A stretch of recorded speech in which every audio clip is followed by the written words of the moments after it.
your mark, get set, go. Okay. Hello, I'm Michael James. I'm a co-founder of Rising Up Angry, and I'm here at a reunion we're having on the 14th of October. We are... I'm so sorry. I was just gonna do the... Sure. Sorry about that. I should have been more clear.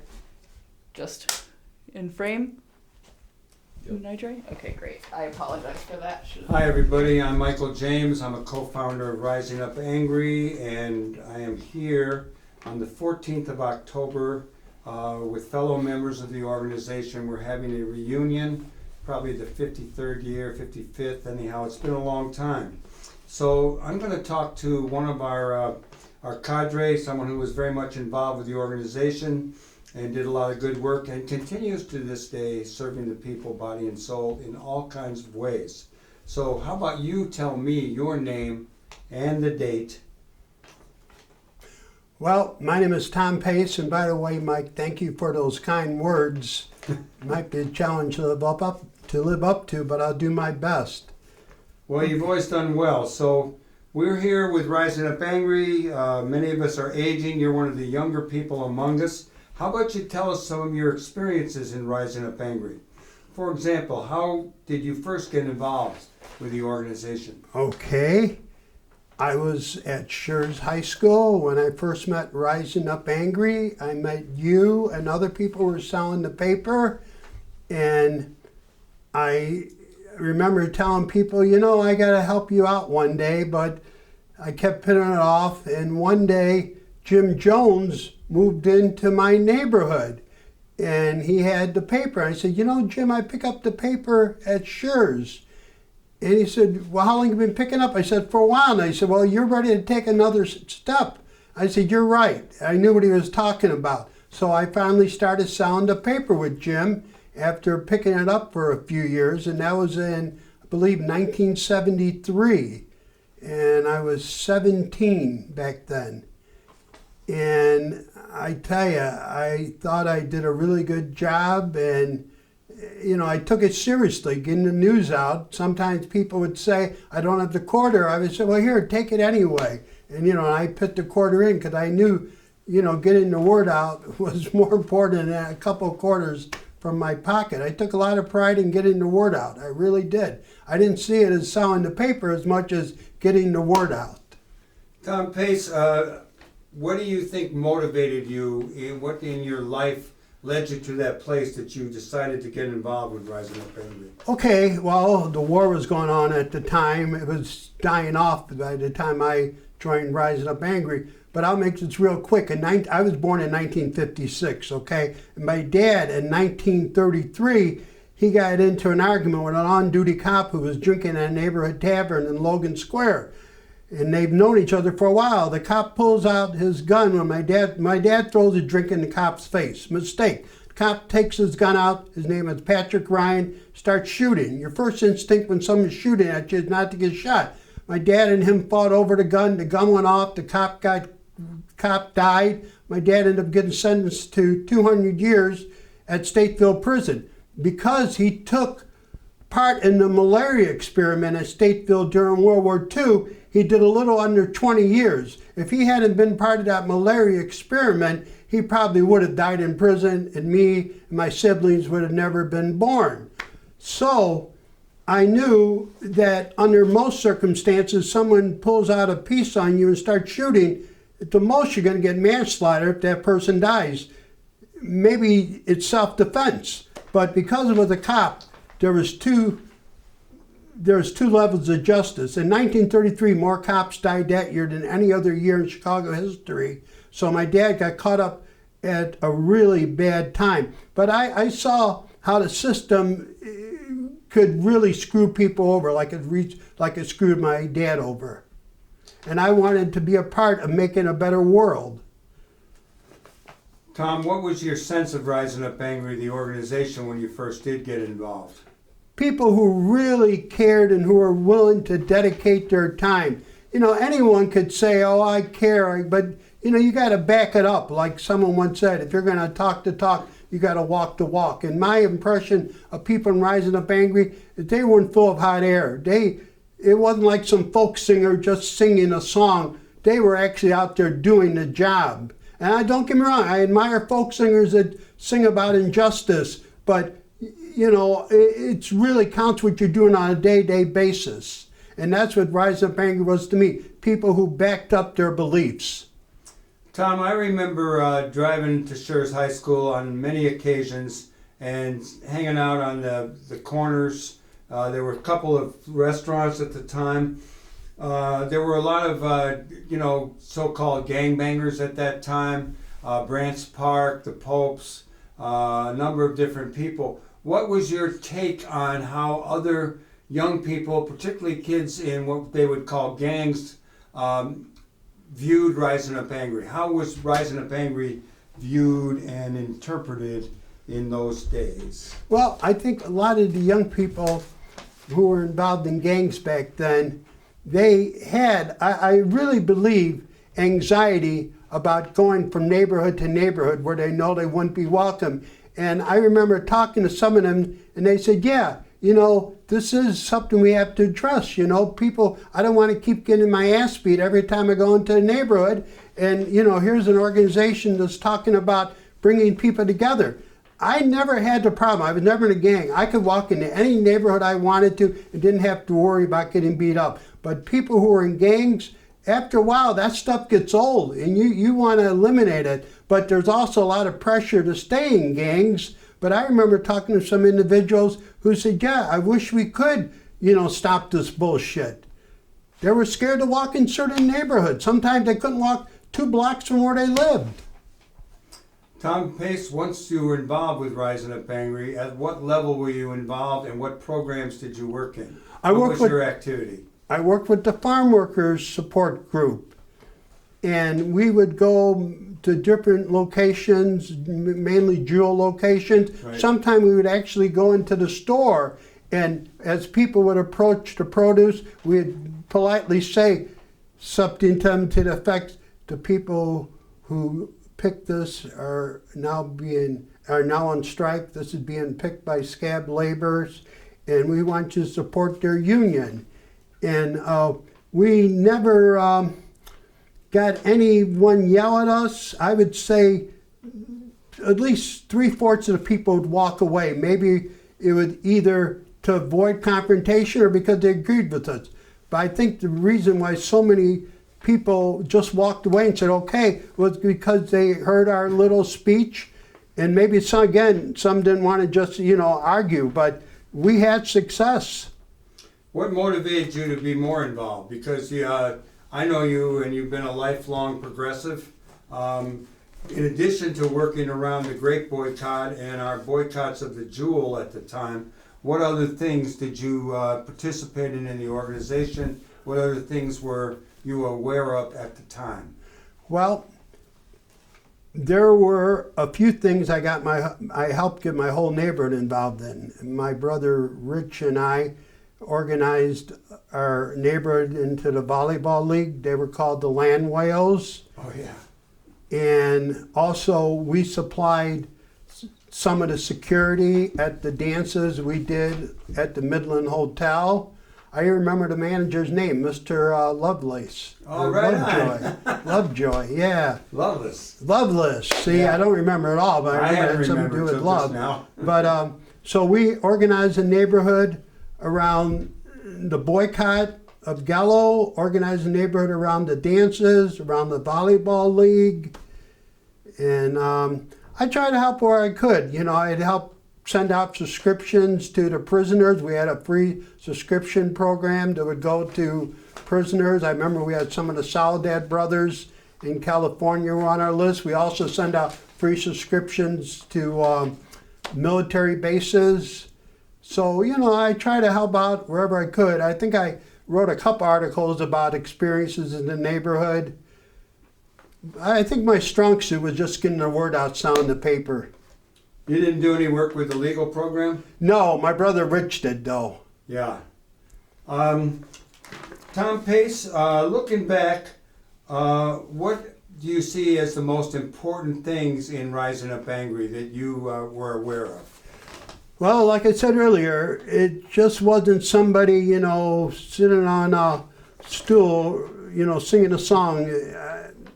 Just the whole idea that, we can fight City Hall. I know, the old saying, you can't fight City Hall. There was nobody in Rising Up Angry who would tell you we can't fight City Hall. In fact, we looked forward to fighting them. Not only did we, back down, we looked forward to the fight. We did. Let me ask you, Tom Pace, what would stand out as the most memorable moment in your experience during your time as an active member of Rising Up Angry? Oh man, oh man. Oh, I do remember one time when my brother Rich and I were selling the paper Six Corners, Milwaukee and Irving and Cicero on the northwest side of Chicago. And this was a few years after Fred Hampton had been assassinated. Ed Hanrahan was running for political office, and his brother Bill Hanrahan was there campaigning for him along with other people. They were doing your typical outreach, passing out flyers.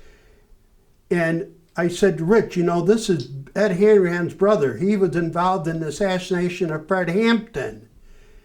I said, we have to make it well known to everyone here who this guy is. And we started chanting, this is the brother of Ed Hanrahan. He was one of the people that helped in the assassination. We used the word assassination of Fred Hampton. He was one of the conspirators in the murder of the assassination of Fred Hampton.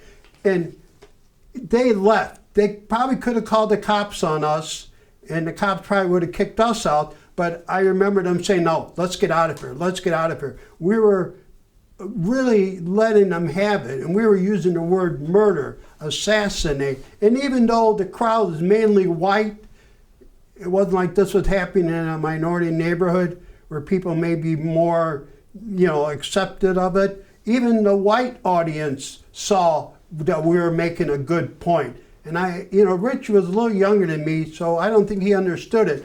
But I was so happy that I was able to, get them off that block, even though it was only for a little while. We got them off for a little while at least. And I think maybe in some people's eyes, maybe they said, well, I can't vote for this guy, Ed Hanrahan. So that's a good one. Let me throw a couple footnotes in here. I ran into Hanrahan a few years later downtown and called him out on a corner. And I also remember there was a meeting around a police community meeting up at Six Corners, and Danny Sensardo, who was a member of Rising Up Angry, was making a statement about things, and Ed Hanrahan and Democratic Party politicians and police took us on, and they arrested Danny, I think, and dragged people out. But Six Corners had a lot of activity. I had never heard your story before. Oh, back in the day, that was one of the busiest shopping centers in the city. It was. Do you have any other memorable experiences that pop up into your wonderful brain? Well, I remember we used to have our monthly meetings, and it was so cool. There was the one time when you saw everyone there at once, and people would talk about, it was just great being a part. I know it's a cliche, but it was great being a part of something bigger. It really was. When you see a whole room of activists, it makes you realize that you're on the right side of history. At an early age in my life, I knew I was on the right side of history. You mentioned the people's dances, and that was something that Friends of Angry did a lot of. We had a group called Cooperative Energy Supply. Yeah. And we put those dances on. With the butterfly. With the butterfly, with a spark plug and a red star at the top. It was like a spark plug with a butterfly. And I remember that the intent of those dances was to pull people from around the city together. What do you remember most about the dances besides doing security? I remember how it would start out slow, just like most things, and before the night's over, you couldn't move. I mean, it would start out a few people, the people who were helping out with the project, and before you know it, that place was rocking. Oh man. And we were, security, and the first couple of times people, it wasn't like we were charging a lot to get in, but there were people who were trying to get in without paying. I could see we were charging a lot. And, after a while, we found the weak links in our security. We would politely tell people, listen, we have to pay bills too. So if you want to come in, please, help out. And I don't think, anyone said, well, that's it, I'm walking out. If they got caught, we said you could pay, and that's all right. So you got caught, big deal. But after a while, we tightened up security pretty good. Tom Pace, how can you reflect a little bit on how Rising Up Angry contributed to your growth as a global citizen? Because you've been involved for a number of years. After Angry ended, you became involved in other groups. You're still an active person with a pretty high level of political consciousness. And I just wondered what you can reflect on from the Rising Up Angry days and experience that helped to shape you as a human being and as a global citizen. Well, through Rising Up Angry, I realized what happens here in the United States affects the whole world. Like I was saying earlier, I had my own cause with injustice and the war, but through being in Rising Up Angry, I saw how if we could change this country, we could do so much good for people all over the world. We're not just going to be helping Americans, we're going to help people from all over the world. And I didn't have that sense until I became a member of Rising Up Angry. It did give me a whole international outlook.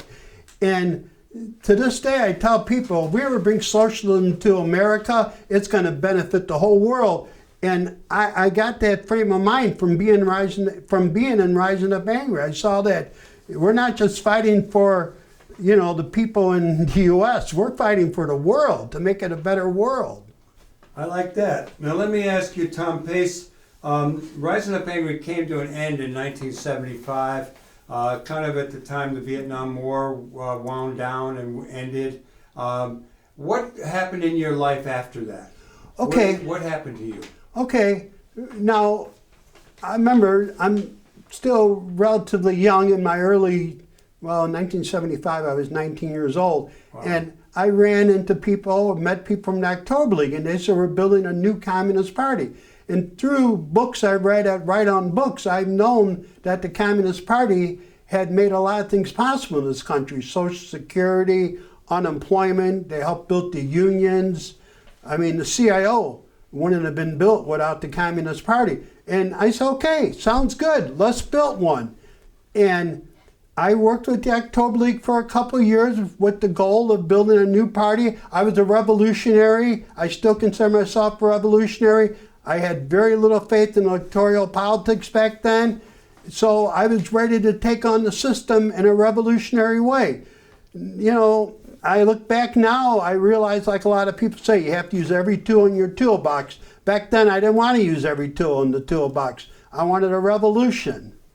And where do you think we're at on that front? Well, now, like I said, I think we have to use all the tools that are available to us. I think, and I'm on record here, I better think about what I'm saying, but I'm going to tell you, I think we could win socialism in this country without violence. I really hope so. I guess I'm still hedging my bet a little, but let me put it this way, I'm willing to give it a try. I'm willing to say, let's give a peaceful transition to socialism a try. Maybe that's the senior citizen in me, because let's face it, revolution is a young man's game. It's a young man's game, and I'm not a young man anymore. So, but I truly believe if we get people with compassion and vision and, in the right spots, I think, but, everything I do with my eyes wide open. If I back a politician, I'm backing them, but my eyes are still wide open, okay? But I really think we can make a lot of changes in this country through peaceful means. I really mean that. Currently, I'm working with the Communist Party, and the Communist Party, it's a big tent organization. There's room for all different sorts of views. So I feel comfortable within the party that, even if I have views that contradict with others, I can still express them. What was your experience with October League, and how long did that last, and how long did they last? Well, my experience with the October League was that we fell into the trap, and it's a trap that you could still fall into if you're not careful, of looking to others in other countries, in this case China. I thought we relied too much on China to guide our foreign policy. Domestically, you know, the work we did in unions and universities, that had nothing to do with China. But in terms of setting forth our stands on international situations, I think we were too reliant on what the Chinese Communist Party was doing. And obviously, you know, the Communist Party had accomplished a lot in their history, and they're to be commended for that. But you have to have an independent view when it comes to how you see the world. And too much of our platform or program was based on the Chinese view of the world. And I wish we hadn't been like that. Tom, let me ask you, what relationships did you form and establish during your time, particularly in Rising Up Angry, that are still with you today? Oh man, that's a great question, because today I talked to a friend of mine, Jim Jones, who I haven't talked to in over 30 years. So just today I made a landmark connection.